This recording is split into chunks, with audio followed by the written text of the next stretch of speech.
Hello and welcome. You're watching the News at 6 with me, Shan Russell. The News at 6 is all about the day's biggest developing stories, and we'll be filling in on them over the next half hour. But first, the headlines that we're tracking right now. 5 people killed and 100 injured as Cyclone Roanu makes landfall along the southern coast of Bangladesh. 1 person killed in Hyderabad and several injured as thunderstorms caused destruction.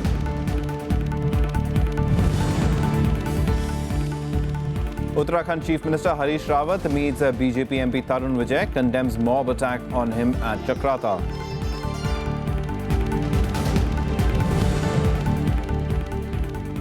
Assam Chief Minister designate Sarbananda Sonowal calls infiltration and sealing borders with Bangladesh top priority. Says his government will tackle the task within 2 years.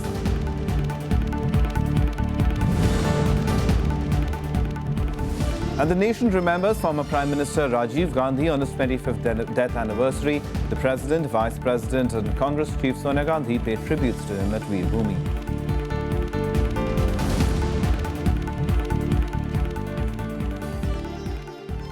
Our top story this evening, Cyclone Roanu made landfall in Bangladesh's Chittagong coast, killing at least 5 people and injuring over 100.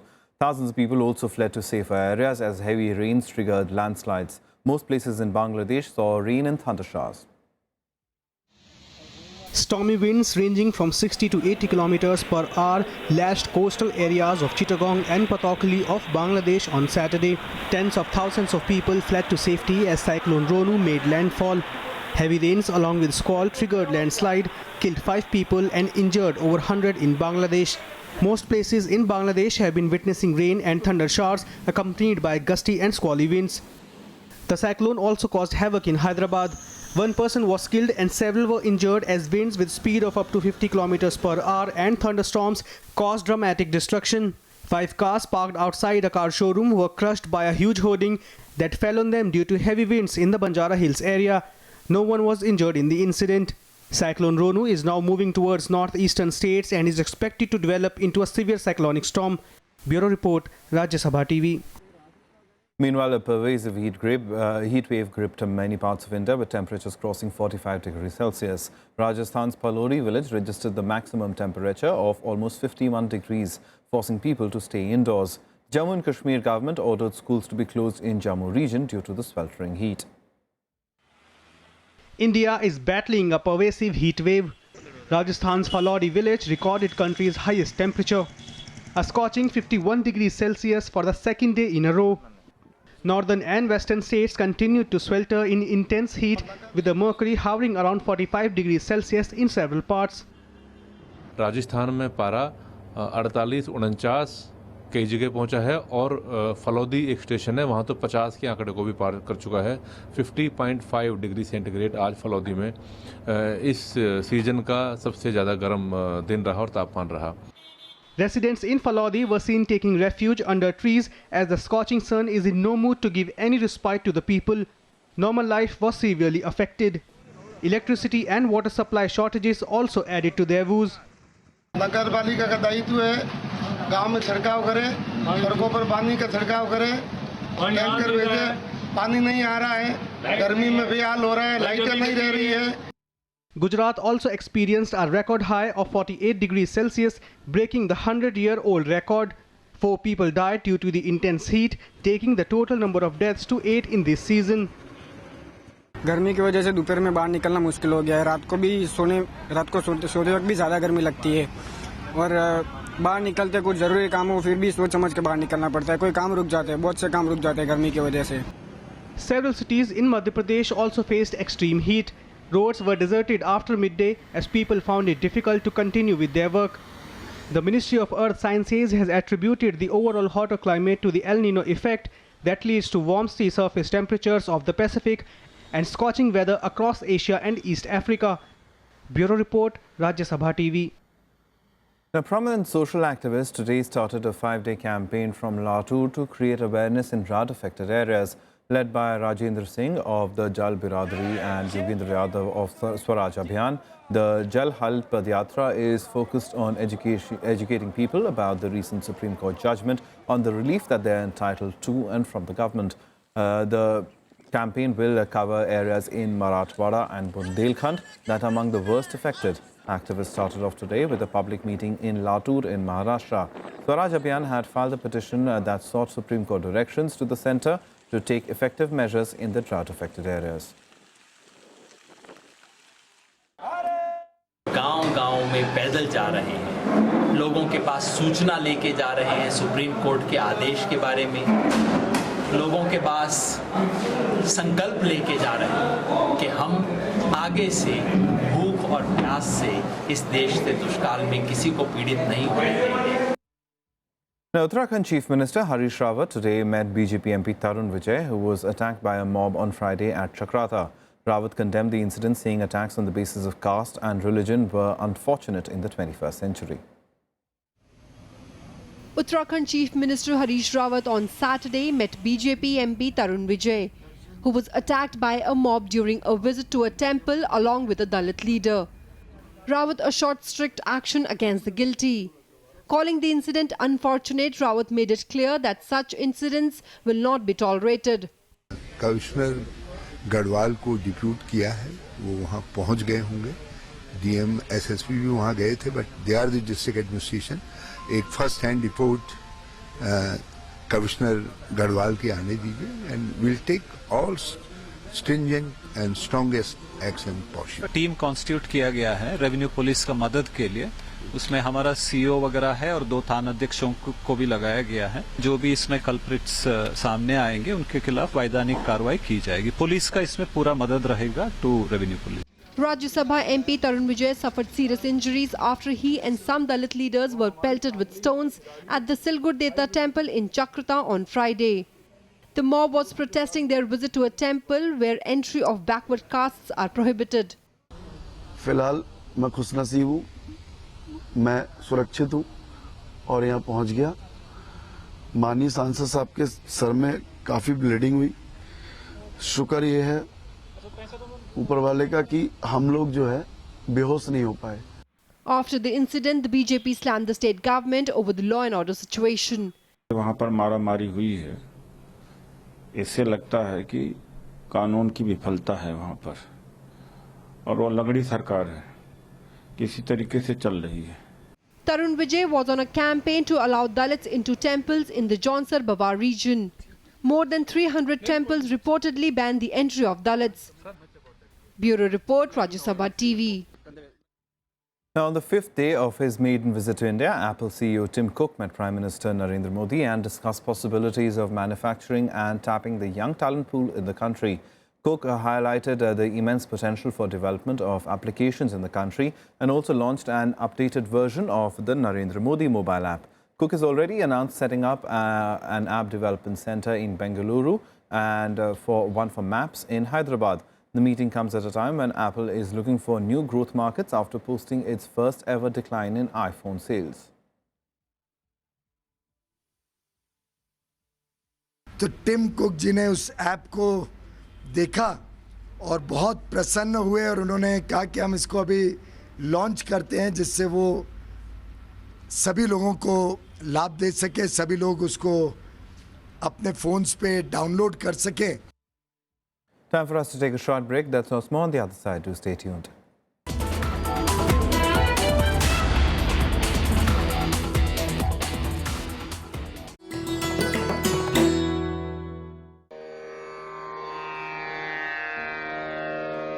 The sacred relics of Buddha were unearthed in Piprava in Uttar Pradesh.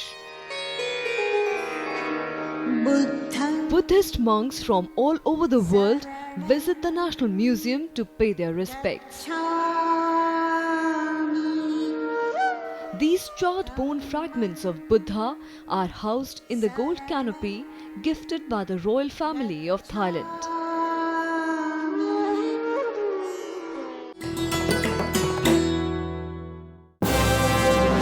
Hello, I am Ishan Russell. I'm Tracy Shilchi and you're watching News Tonight.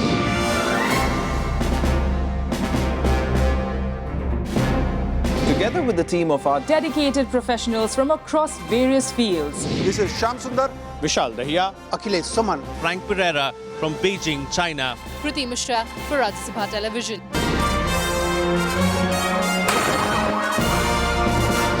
bring to you the news that matters here on Rajya Sabha TV.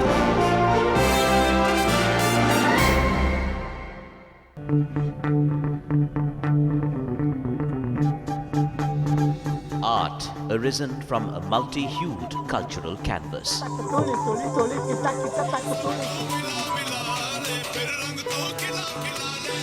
Tradition and cultural fervour dating back centuries.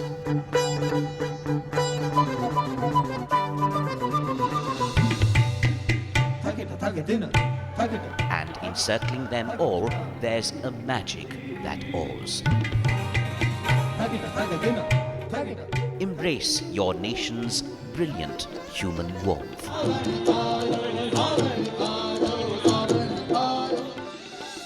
Watch Colours of India, Sundays at 9:30 p.m. on Rajya Sabha television.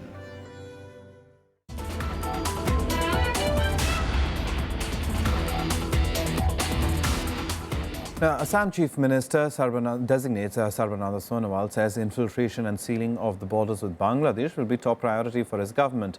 Sonowal said the task is likely to be completed in the next 2 years. He also said that the final draft of the updated National Register of Citizens in Assam will help identify citizens and infiltrators. Outlining other plans for the state, he claimed the India-Bangladesh border will be made into a tourist spot. Sonowal, who steered the BJP to a victory in the state elections, had made infiltration one of the major planks of his election campaign.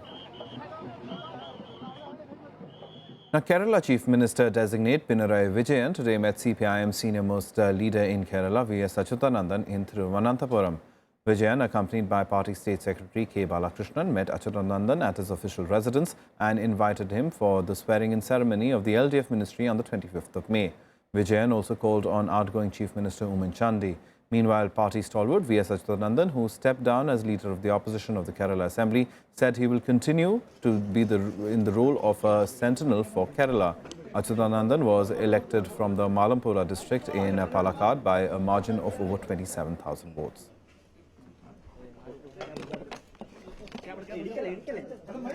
Two soldiers were injured in an ongoing gunfight between militants and security forces in Jammu and Kashmir's Kupwara district today.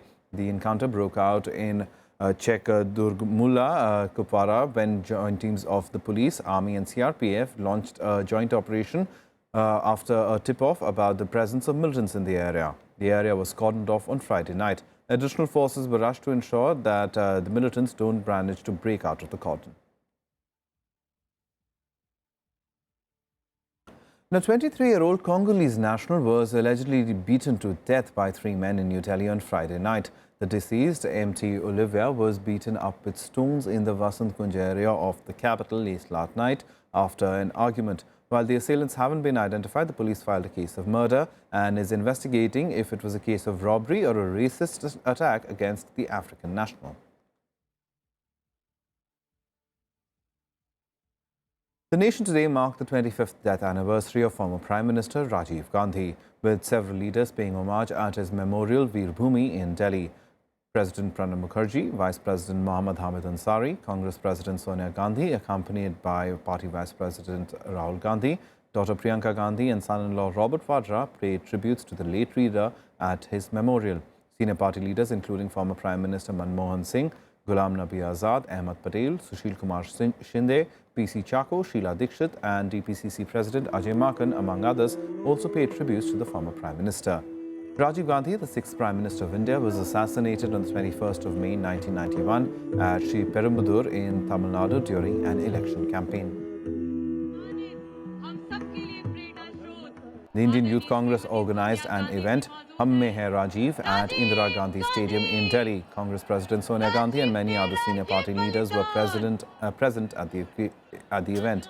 Addressing the gathering, Sonia Gandhi spoke of the need for social harmony and said the nation needs to ensure that Rajiv Gandhi's sacrifice did not go in vain. नफरत और आतंक का कारोबार चलाने वाली ताकतों ने राजीव जी को हमसे जरूर छीन लिया, लेकिन उनके विचारों और सिद्धांतों को ये ताकतें हमसे कभी नहीं छीन सकेंगी. Some other national news updates now nationwide.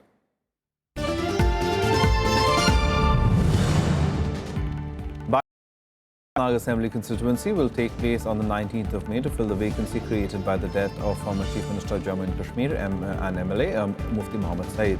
The Election Commission had earlier postponed the by-poll that was originally slated for the 16th of May after the state government flagged law and order issues.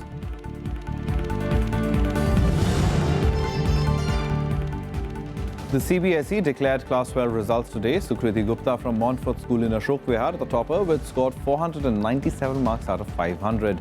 CBSE exams were held from the 1st of March to the 22nd of April this year. Over 10,60,000 students took the exams.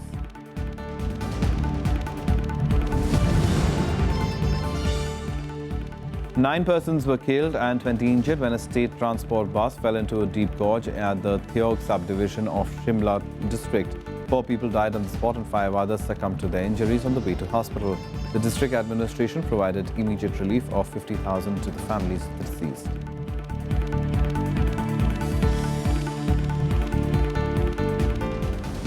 Now, even as Sri Lanka grapples with one of the worst floods in over 25 years, foreign aid has started arriving in the country. India and Japan have sent aircrafts with relief material. Meanwhile, the death toll due to landslides has gone up to 71.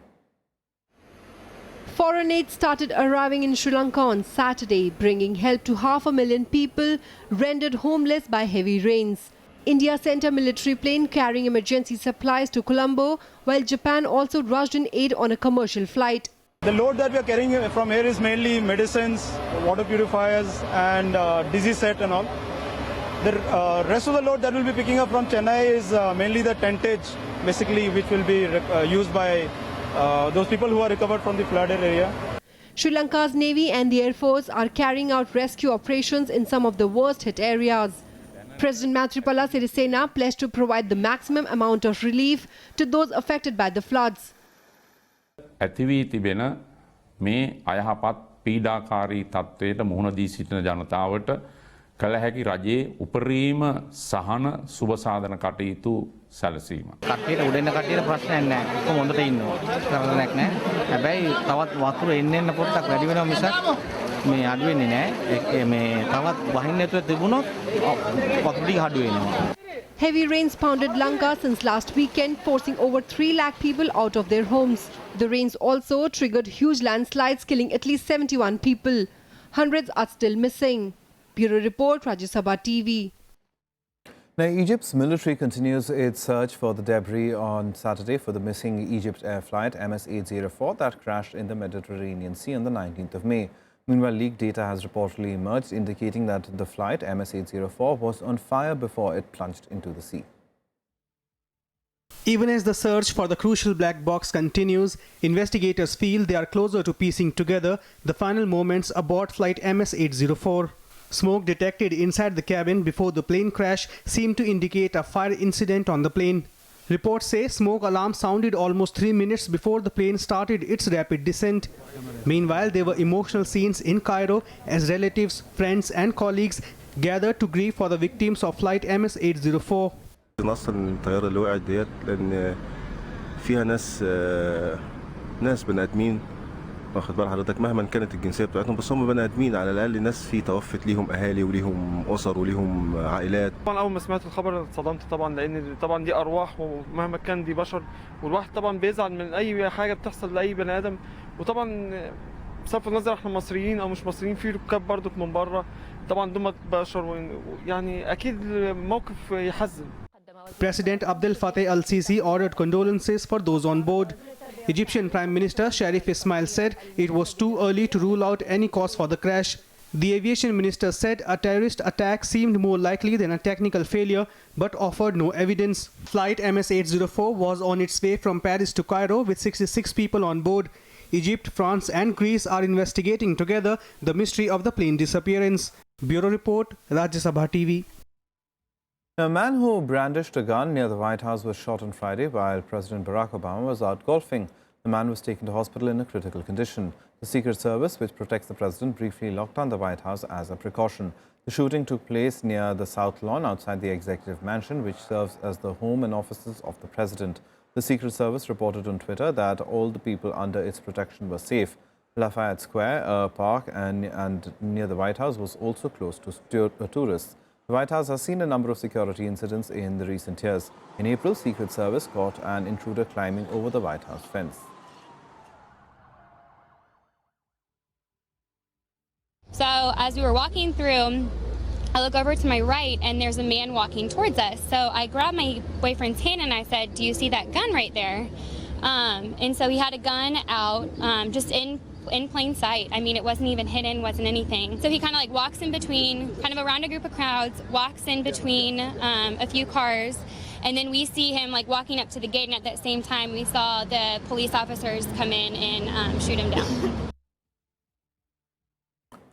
Well, time now to take a look at this story about five-time world champion MC Mary Kom, whose hopes of second successive Olympic appearance ended today after she went down in the second round at the IAIBF Women's World Boxing Championships. Mary Kom lost 2-0 to Germany's Azize Nimami on the second round of the event, from where only the semi-finalists would make the cut for the upcoming Rio Games. She took off aggressively, but Nimami managed to keep her at bay by fighting from a distance. Mary Kom continued to be aggressive in the second round as well, connected much better, but failed to get the judges' nod, who ruled in favour of Nimani on a split decision. Nimani will next face top seed Davide Marizia of Italy, who defeated Hungary's Katalin Ansin.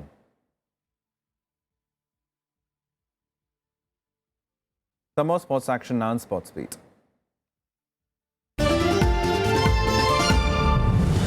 Anurag Thakur is said to be unanimously elected as BCCI president at the board's special general meeting on Sunday. He will replace Shashank Manohar, who stepped down to take up the ICC chief's job. Thakur is currently serving as the secretary of the board.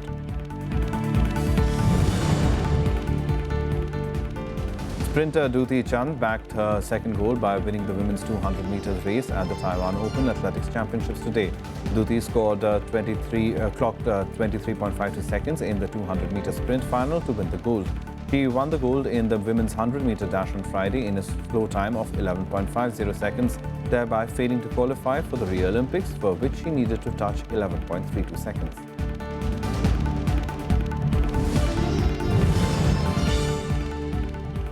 Asian Games bronze medalist Pooja Rani entered the pre-quarterfinals of the AIBA Women's World Boxing Championships today. Rani recorded a hard-fought triumph over Ukraine's Maria Borutsa to advance to the last 16 round.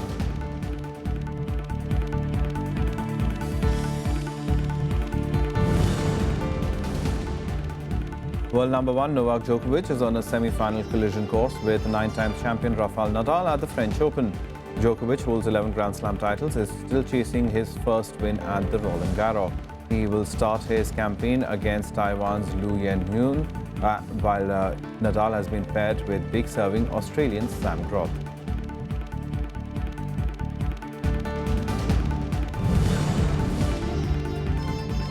Olympic sprint champion Usain Bolt has won the 100-meter at Ostrava Golden Spike meet with a time of 9.98 seconds. Bolt faced little competition in his annual trip to the Czech event as he ran 9.98 to finish 0.23 ahead of Ramon Gittins of Barbados.